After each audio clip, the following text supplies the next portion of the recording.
দুপৰীয়াৰ ভাত সাজ বনাব আৰম্ভ কৰিছোঁ। মগু দালি কেইটামান বনাইছোঁ। মগু দালিতে আজি অলপমান তৰকাৰী মিক্স কৰি দিলোঁ। তেল গৰম কৰি লৈ তাতে পাঁচফোৰণ, তেজপাত, পিঁয়াজ ভাজি লৈ তৰকাৰীখিনি ভাজিলোঁ, তাৰপিছত মগু দালি দিলোঁ। এইখিনি আজি এনেকৈ দালি বনাইছোঁ।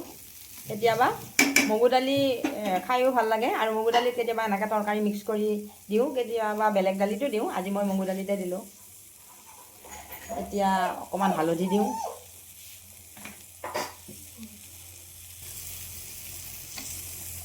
অকণমান নিমখো দিছোঁ। নিমখ অকণমান মানে অকণমান জোখমতে দিছোঁ।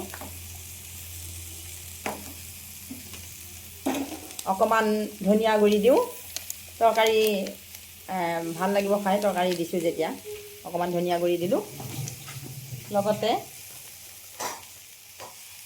জিৰা গুড়ি দিলোঁ।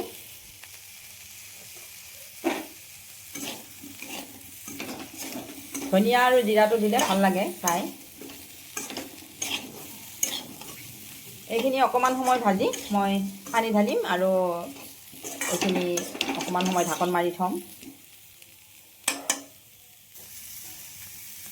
পানী দিলোঁ।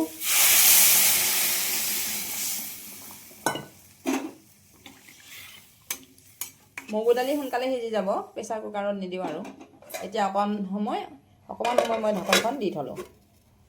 দুপৰীয়াৰ সাজত আজি অমিতাৰ খাৰু বনোৱা হৈছে। ডাঙৰজনী ছোৱালীয়ে বনাইছে বাৰু। এইখিনি এতিয়া উতলি আছে, অলপ পিছত হৈ যাব। আজি ভাত সাজ বনোৱাৰ পিছত মই থালি এখন সজাইছোঁ। ইয়াতে মই পিঁয়াজ দিলোঁ,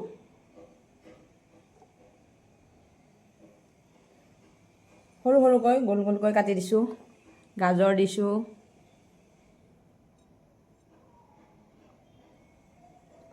লগতে বিট অলপ দিলোঁ। আমাৰ থালিখনত এনেকুৱা ধৰণৰ চালাড থাকিলে ভাল। এতিয়া অমিতাৰ খাৰখিনি ইয়াতে সজাই দিলোঁ।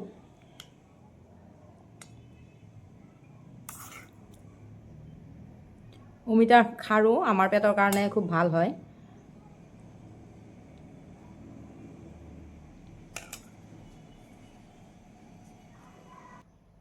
অমিতাৰ খাৰখিনিও এনেকৈ সজাই ল'লোঁ। লগতে মই মগু দালিৰ লগত পাচলি দি বনাইছিলোঁ, এইটোও সজাই দিলোঁ।